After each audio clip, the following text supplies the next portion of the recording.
अस्सलामुअलैकुम नाज़रीन, उम्मीद है कि आप सब खैरियत से होंगे। आज मैं इस वीडियो में आपको बताऊंगा कि हिंदुस्तान में मुसलमानों ने इतनी आलीशान, बुलंद और बड़ी बड़ी मस्जिदें कैसे बना ली।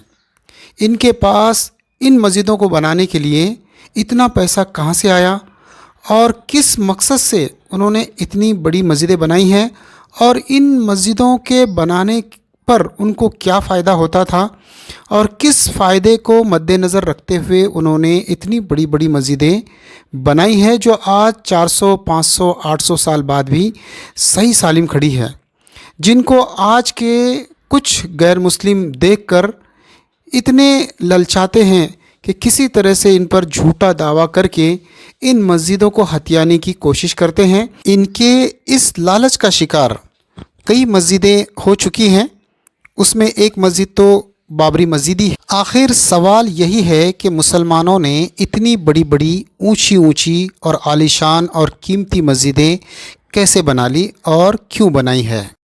आज के ज़माने में भी अगर आप गौर करेंगे तो जहाँ पर मुसलमानों के सिर्फ 10 घर भी होंगे या इससे कम भी होंगे, तब भी मुसलमान वहाँ पर मस्जिद बना लेता है, क्योंकि मस्जिद के बग़ैर मुसलमानों का मोहल्ला नहीं हो सकता।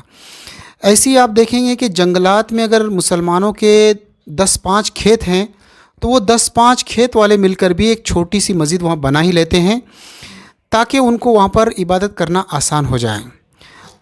फिर आप देखेंगे कि मुसलमानों के मोहल्ले में जो मस्जिद बनती है वो बड़ी आलीशान और ख़ूबसूरत होती है। हालांकि उनके घर खस्ताहाल होते हैं, लेकिन मस्जिदों को वो बड़ी आलीशान बनाते हैं। इसकी आखिर क्या वजह है? इसकी बहुत सारी वजूहात हैं। उसमें से सब में बड़ी वजह ये समझ में आती है कि मुसलमानों के सुबह से लेकर शाम तक और शाम से लेकर सुबह तक और पैदाइश से लेकर मौत तक के अक्सर काम मस्जिद से ताल्लुक़ रखते हैं। जैसे 5 वक्त की नमाज मस्जिद से ताल्लुक़ रखती है कि 5 वक्त मस्जिद में जाना है। मुसलमानों के अगर मौत हो गई तब भी उनकी जनाजे की नमाज के लिए मस्जिद ले जाते हैं। अगर कोई बच्चा पैदा हो गया तो इमाम साहब आकर जो है अज़ान और अकामत कहते हैं। निकाह की नौबत आई तो इमाम साहब आकर निकाह पढ़ाते हैं और ये भी मस्जिद में होता है। ऐसे बहुत सारे ज़िंदगी के ज़रूरी काम ये मस्जिद से ही ताल्लुक़ रखते हैं। इसीलिए मुसलमान बग़ैर मस्जिद के नहीं रह सकता। इसीलिए मुसलमानों को आप देखेंगे कि भले थोड़े घर हों या वो संख्या में कम हो, लेकिन मस्जिद ज़रूर बनाएंगे। ये है असल वजह मुसलमानों की मस्जिदों के बनाने की।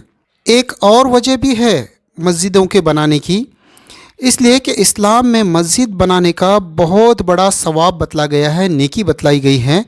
क्योंकि जो इंसान दुनिया में मस्जिद बनाता है, अल्लाह का घर बनाता है, तो उस इंसान को कल मरने के बाद जन्नत में इससे भी कई गुना बड़ा घर जन्नत में मिलेगा।